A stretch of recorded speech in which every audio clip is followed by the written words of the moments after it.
You guys know what time it is. Get strapped in and ready for some good times. This is the Blowed Out Podcast. What is up, everybody? It is your favorite fatty with a natty here, coming to you from the majestic Blowed Out Podcast Studios midweek. I'll be honest, I hemmed and hawed about this episode for longer than I should have, because now it's super late. But I guess that's when I do my best work, or seems to be. This is the Debate Chaser. Oh, Lord of mercy. So, I guess we should just get right into it. I need to preface everything that I'm about to say with the fact that I did not watch the Trump-Harris debate in its entirety. And I'll tell you why. First of all, I was at work. So that's kind of a thing. However, second of all, I watched enough bits and pieces on the interwebs in between working to see that it was a dumpster fire, for the love of God, from both sides. And I'm pretty sure, I don't even know why I say that. I say that just to make it sound, I guess, biased. Not even biased. Biased probably isn't even the right word, but I say that because you guys should know by now, I don't like either one of them. I like some things about certain people more than others, but I don't like either one of them. I think they're both shithead crooks. The whole, he's a felon. To me, that's just stupid.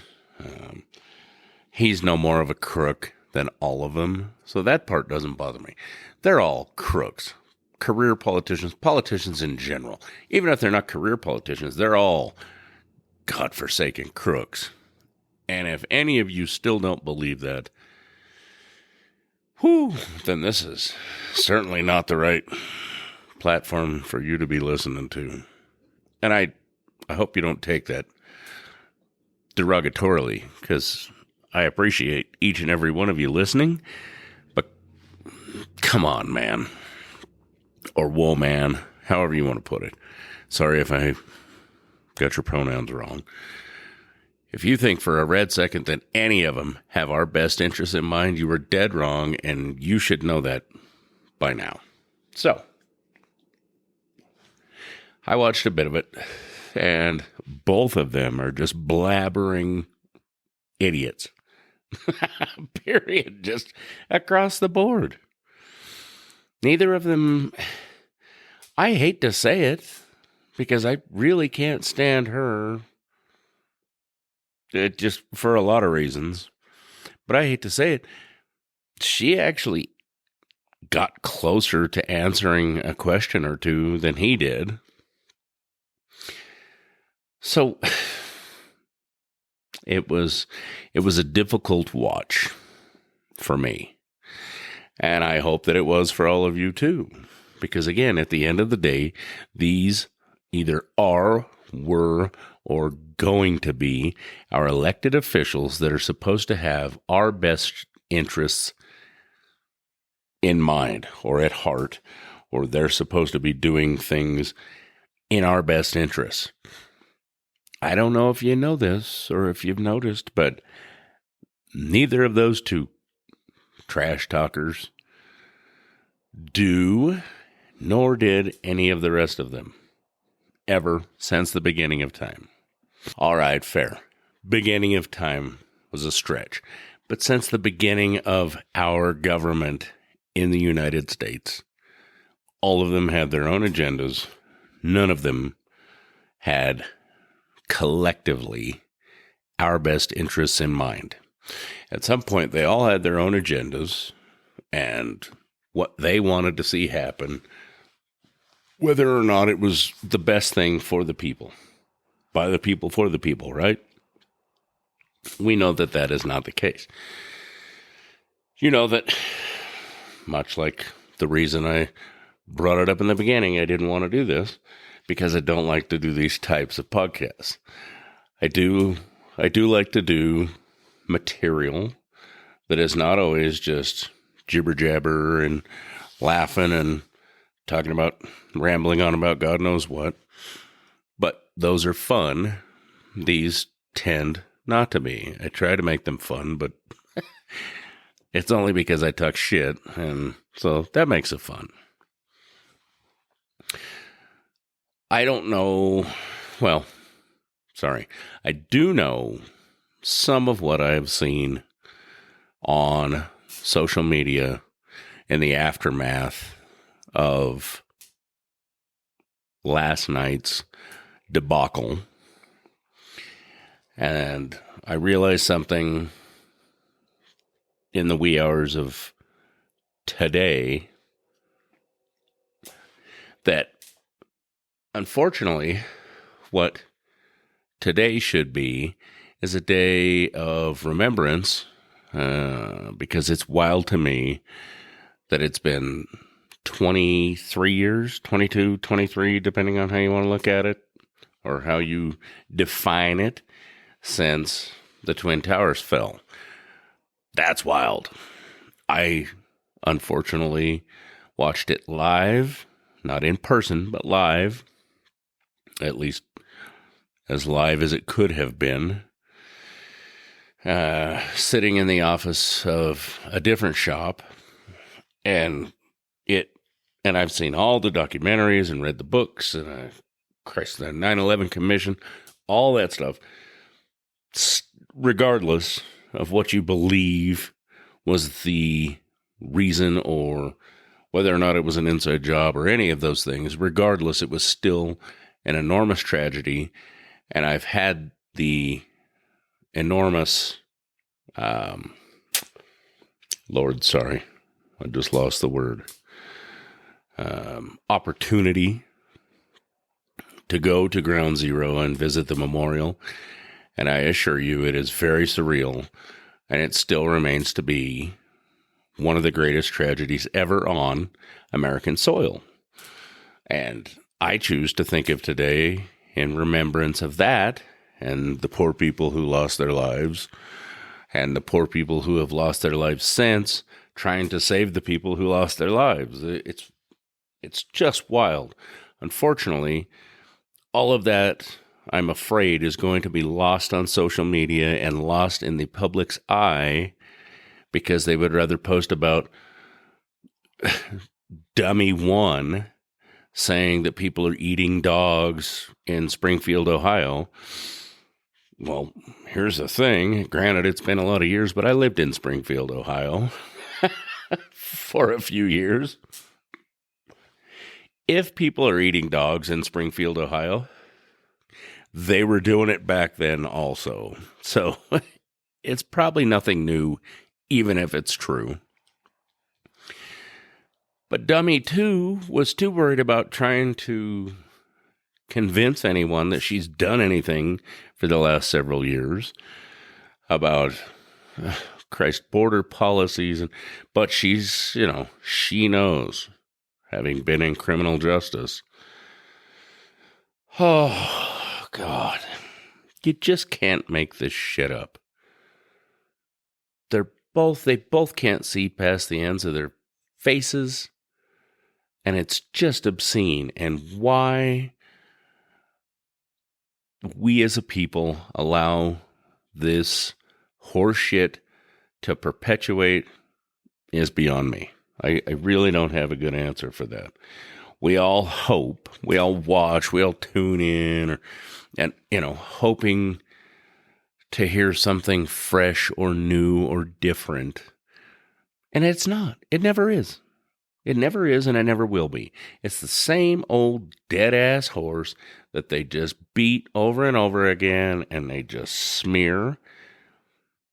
It's all a smear campaign on both sides. It's He's a piece of shit. She's a piece of shit. He's a piece of shit. He's a piece of shit. Depending on who it is, it's all the same shit. It's all the same dead damn horse. And I don't understand why we're so captivated by it rather than being intent on fixing it. Now, that being said, a lot of you, maybe not you, because you like me, or at least I hope so. So, I assume that most of the listeners of this fine program are probably not that much different as far as the page they're on. But a lot of folks will say, well, that's why we have to get out and vote, because we're going to make a difference. I'm sure I've said it before, kids, that's not how it works. Unfortunately, it should be, but it's not. And I don't mean to talk as though you guys don't understand how it works or anything else, but just for the sake of argument, I think that a vast majority of the public think that by running out and voting, their vote actually makes some sort of a difference. Now, there are cases where that is true. There are absolutely cases where your vote can and will make a difference. But I found something earlier that I'd like to share. Okay, so unfortunately, I am getting blinder by the day, so you're going to have to bear with me just a hair. Because I'm trying to read. With my glasses off, of course. And then I move my phone back and forth to my fat face until it's in focus.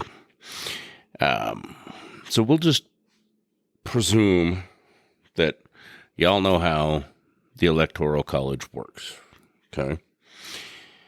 You know, each state has a fixed number of electors based on their population size, blah, blah.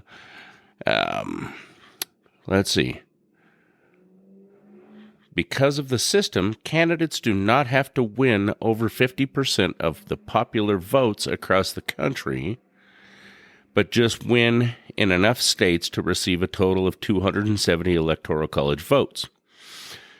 Okay, so that's a thing, right? That means that we hope that the electors in Utah, take our votes into consideration when casting their vote, right? Otherwise, the popular vote just goes out the window. Now, there is the process that if the Electoral College, is like a deadlock, then they go to Congress, I believe. And damn it, I can't find it fast enough, so I apologize. But here's the part that I found really interesting, because there's a process. So yes, if they deadlock in the Electoral College, then they go to Congress or the Senate or the House, or I'm sure I'm screwing this up, so I apologize, but they go to that. If that's deadlocked, then they go to the popular vote, right? So, again, we vote, popular vote, goes to our electors. Our electors are hopefully going to vote what we said we wanted. But if that doesn't matter, then it goes to the House. And then if that doesn't matter, then they revert back to what we actually said, which is horseshit. But here's the part that caught my attention. Since 1824, there have been 49 elections. In 18 of these, the winner did not receive over 50% of the popular vote. In the majority of these cases, the winner did receive a plurality of the votes. However, there have been 5 instances where the winner of the Electoral College vote lost the popular vote to another candidate. And it goes on to explain which ones those were. But think about that. Just that statement. The winner of the election received a plurality of the votes, however, lost the popular vote to another candidate because of the Electoral College. So again, we can vote until we're blue in the damn face. It doesn't mean that it's going to matter.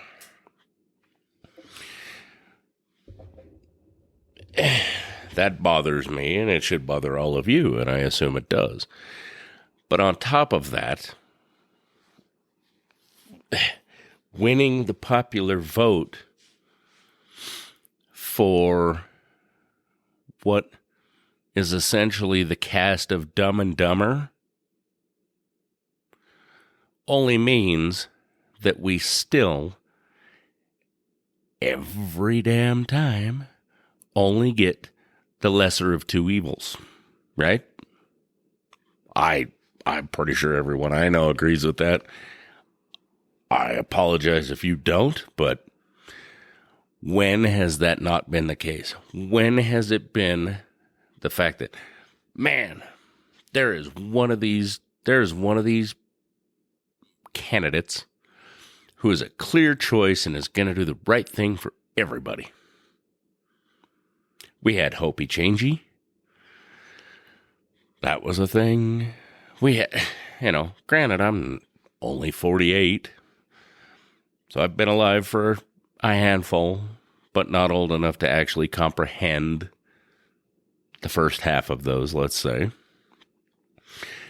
But again, tell me, or please someone reference me a time when one of the two dummies wasn't just the lesser of two evils.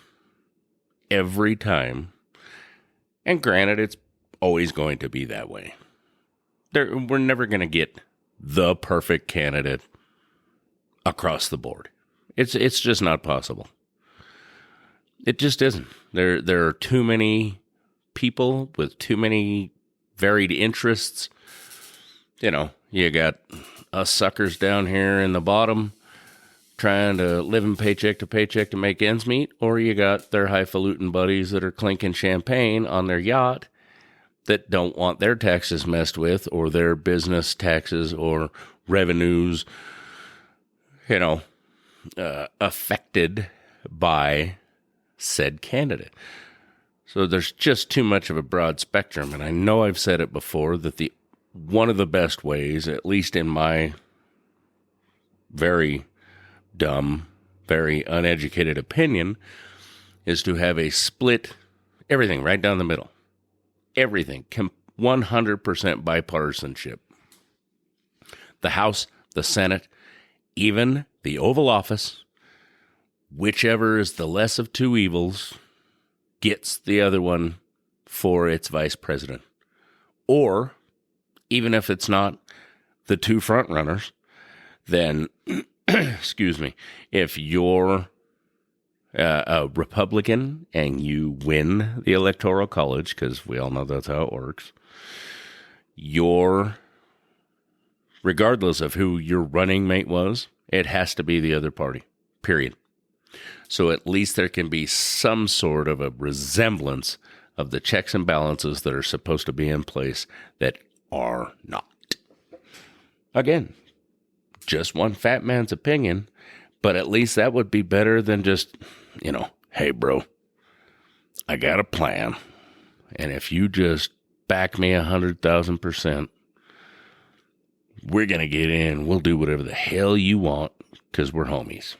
Like I said, at the very least, if it is forced bipartisanship, then at least one of them can go, no, I don't care if all your buddies say this and want you to do this, but all my buddies want me to say that and do that. We have to come to some sort of middle ground in the best interest of the country and the people who reside here. It's the closest thing we are going to get to an actual check and balance that it was supposed to be since day one. Like I said, I could be wrong, and it's not going to be pretty because none of them want to get along. But again, if it was split down the middle through all of it, 50-50, I don't give a shit. If they can't figure that out, so president, vice president have to be bipartisan. Speaker of the House, there has to be 2. And then right down the damn middle, half Republican, half Democrat. Christ, we could get, sorry, my brain just figured a terrible way to work it, but we could go thirds. Just, one of them is going to have maybe a missing appendage or 2 to make up the decimal points.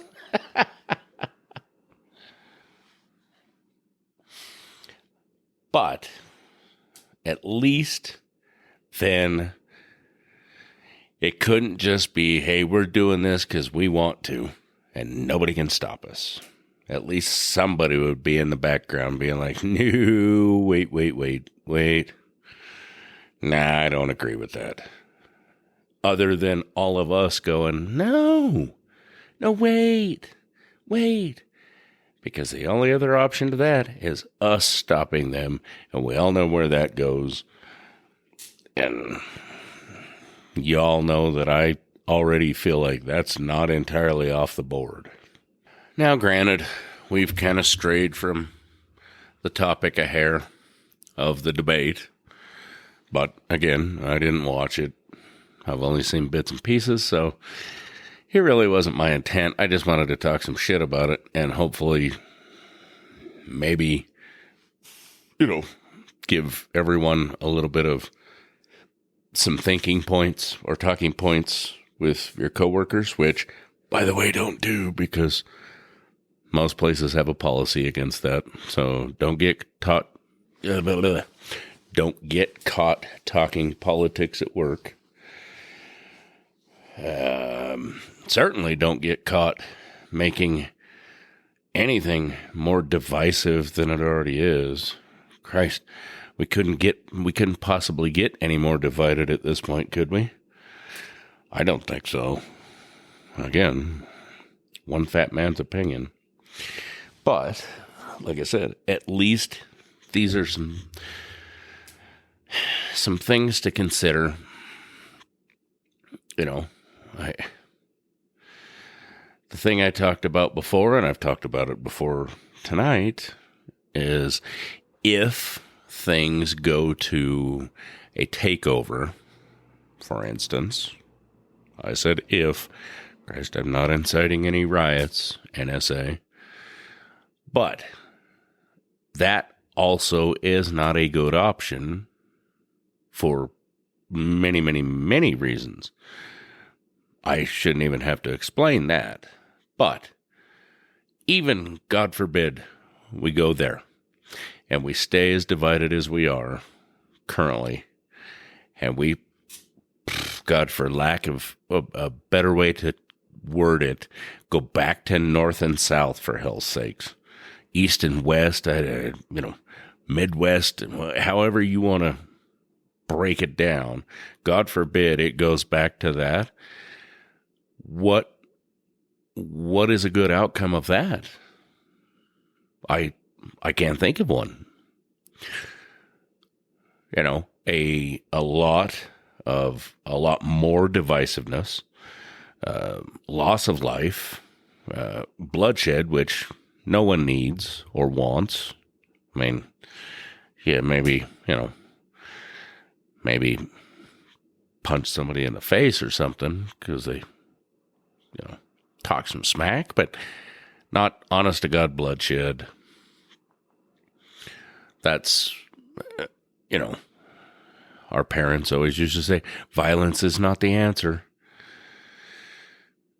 Which is true. It's hard to remember that sometimes, but it's true. Violence is not the answer. But again, God forbid it comes to that. What is a feasible or viable outcome of violence, of uprising, of overtaking? What? We go back to a king or a queen? No. Nah, that's a terrible idea. What? We force them to do what I say earlier? Okay, that's not a terrible outcome. But they're going to do it against their will. So then once we shit in their Cheerios, they're just going to shit in ours back. So that's probably not going to work out for the best either. There's possibly some magical person out there that's the best of both worlds for all the, 300 and, let's call it 40 million people in the country? I think I got that number right. Sorry. I just don't, unfortunately, I certainly don't have any answers. And I don't know, again, unfortunately, anyone that does. And even if there was 10 of us together in a think tank, I don't know that we could viably come up with a good answer for that. I mean, I'm certain I'm wrong. Turns out I've been wrong once before, and I'm not a very smart guy, so it's probably not hard to figure out. But I don't see it, and I personally don't know anyone else, or can't think of anyone off the top of my head who may have a better answer, because I don't think the better answer exists. Again, I hope I'm wrong. I really do. Other than a couple of crazy rando ideas, an affinity for working in the middle of the night under pressure, and a fondness for, I don't know, whiskey or scotch on the rocks while I'm trying to figure out life's issues, I'm certainly not fit for office. Like I said, I think I got a couple of decent ideas, but nah, I certainly don't see myself as a politician type. I don't know many people who do. That's the shitty part, or one shitty part that I see. I still can't wrap my head around why anyone wants that stupid ass job. Power hungry, which, okay. I mean, yeah, power's kind of cool and all, but Christ, you're not, it's not Jeff Bezos or Elon Musk or Warren Buffett or, I don't know, the Mexican dude or the Arabian dude that have, or many, many others that have God money. So I don't know. It doesn't make any sense. And I even hate to use the analogy, but remember when Obama, I just like saying Obama. It's a Family Guy reference. Sorry for a mic check. Remember when he got voted in? He was this very much better spoken, diplomatic, he's a fantastic speaker. I may or may not disagree with any or all of his, or all or any, rather, of his politics or his agendas or anything else. But man, the dude could lay down a speech. I'll give him that, hands down. But when he got voted in, he was, I don't know, roughly 50 something, I think. I don't know. Sorry, I didn't do much research for the show, kids. But I assume he early 50s, if I recall right. Nice full head of black hair. Looked, like a normal 50-year-old dude that hadn't been put through the ringer.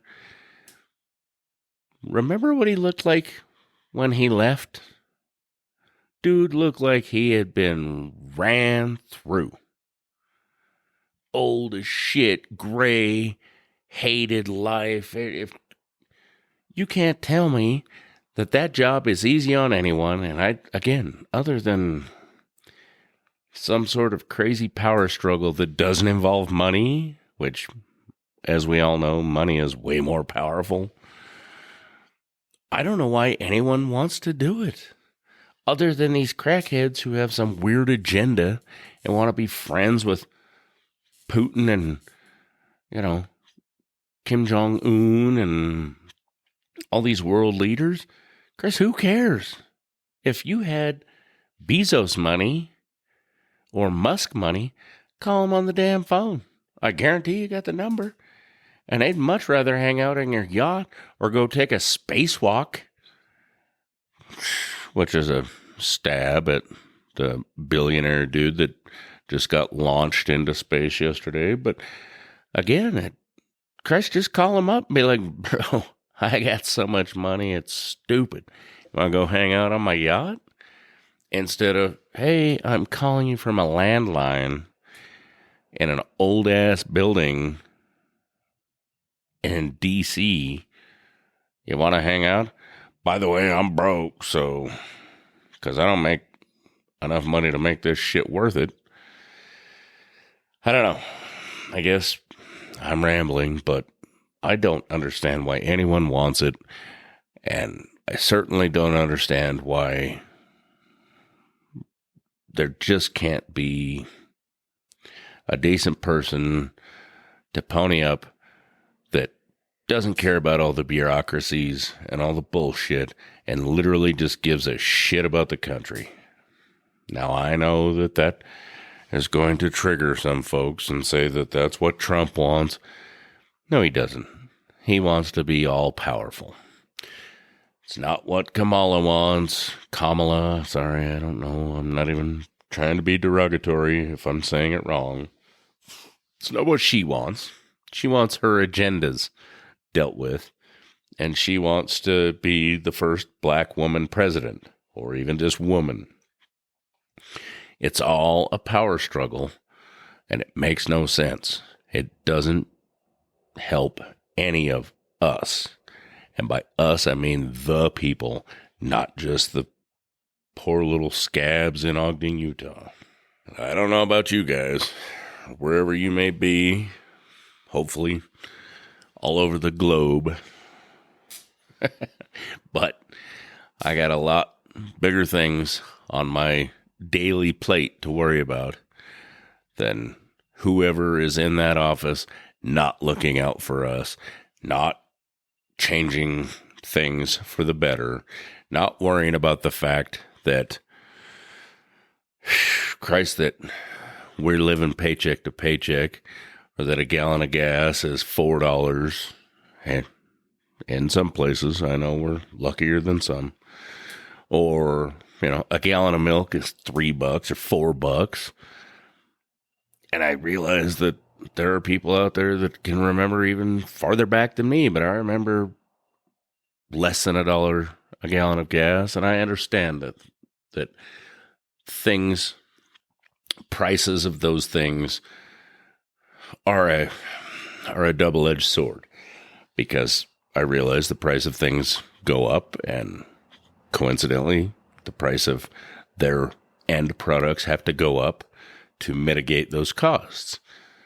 So I realize that's a hard thing to justify, a gallon of gas or a gallon of milk or whatever. But at the end of the day, pharmaceuticals, Christ, let's not even start there.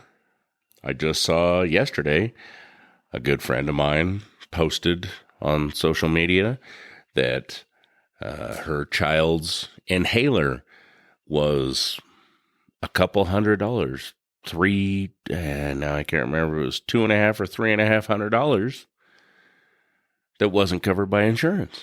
And God forbid, insulin or anything else. But those are the things that have to be addressed. The cap on health costs, the cap on pharmaceutical costs, the fact that pharmaceutical companies are allowed and being encouraged, let's just call it how it is, to glean or make billions of dollars off of these dumb assholes that have to have it or have been told they have to have it. COVID shots, for hell's sakes. Pneumococcal pneumonia, vaccinations, flu shots, all this horse shit that nobody actually needs. Sorry, we just don't. This is unfortunately where I kind of lean towards RFK, because he's at least coming out and saying, hey, most of this is horse shit, or a lot of these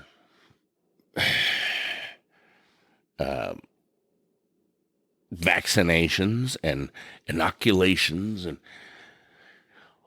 a lot of these are the reason that autism rates are at an all-time high, all the other things. And then, now granted, I'm no scientist, but it kind of makes sense. And I was going to say, sorry, before I lost my train of thought, I was going to say my mother, for instance, who I love dearly, but is upper 60s and ran right out and got her COVID shot, and then the next one, and the next one, and had all 982 COVID boosters, and she's had COVID more than anyone I've ever met. Christ, I had it 3 times, and I never had a COVID shot. They put me on oxygen once because they said I was going to have irreparable this and irreparable that. And I'm not saying COVID wasn't a thing, but the people who got the COVID shots and the boosters and all the horse shit, much like the flu shots, that's when they got sick. So the pharmaceutical companies are just the healthcare industrial complex. It's the same thing. We have to be at war or within some sort of conflict with someone somewhere, because God forbid we don't funnel money into these companies. L3, Raytheon, and don't get me wrong, I can't bitch too much because I have made a living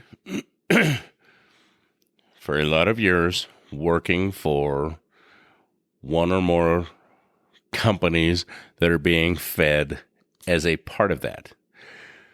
However, there is a difference between maintaining the things we have or funneling shit tons of money into them to further,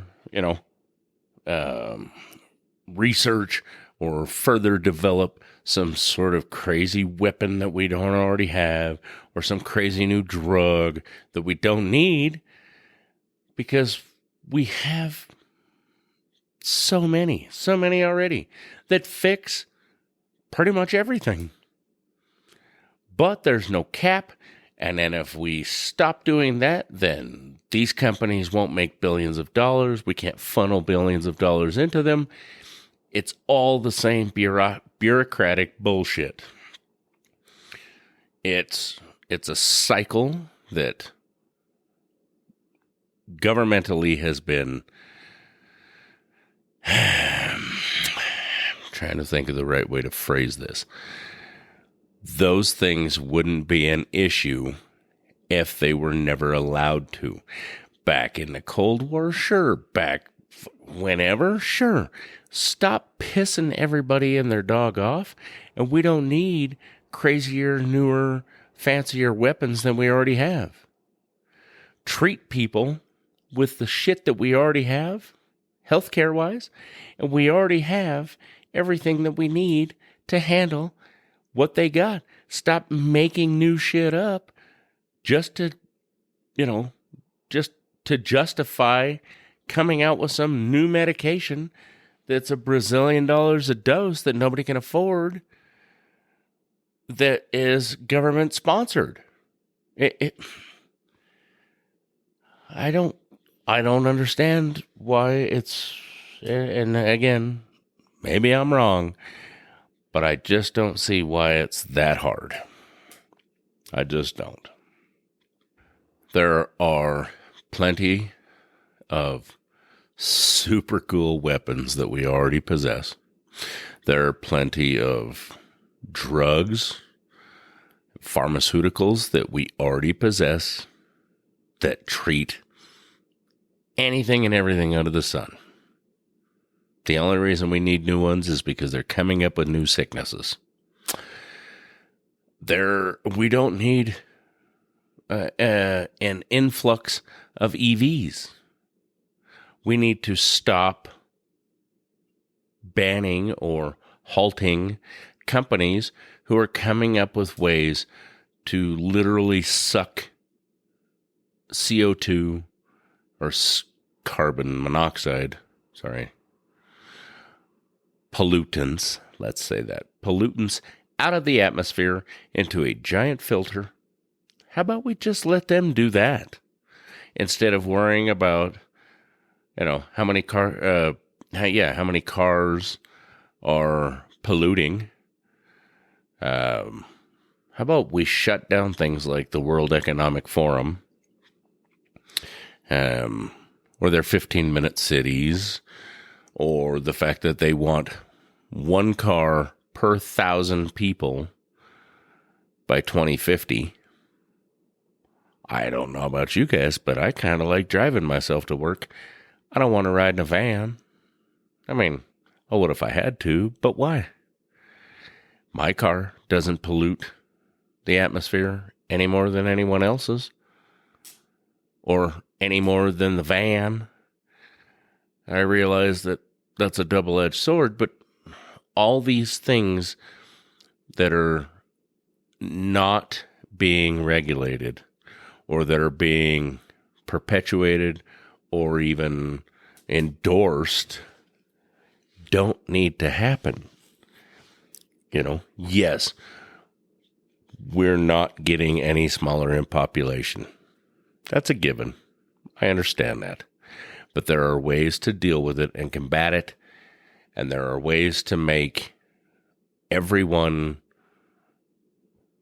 comfortable, or at least be able to live comfortably and do whatever the hell they please within reason, obviously, that don't involve all these crazy agendas that these politicians and bureaucrats are pushing down our throats. We bitch about it when people do it with religion. We bitch about it when people do it with the gender and all the gender identity and trans stuff. We bitch about it with that. We're willing to bitch and stand up when it's something that we believe in, but if it comes down to us losing certain abilities, i.e. driving or being able to afford rent or groceries, we don't bitch nearly as much or push back nearly as much as we do when it's, again, say, religion or trans issues or whatever else. I'm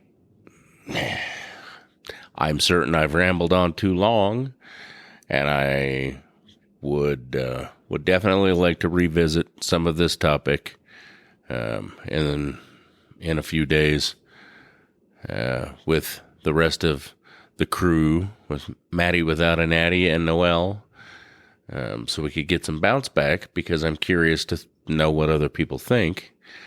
But for now, I guess I will cash it in. I hope that, like I said, at least I've given you guys some stuff to think about. I hope it was semi-entertaining. Love you guys dearly.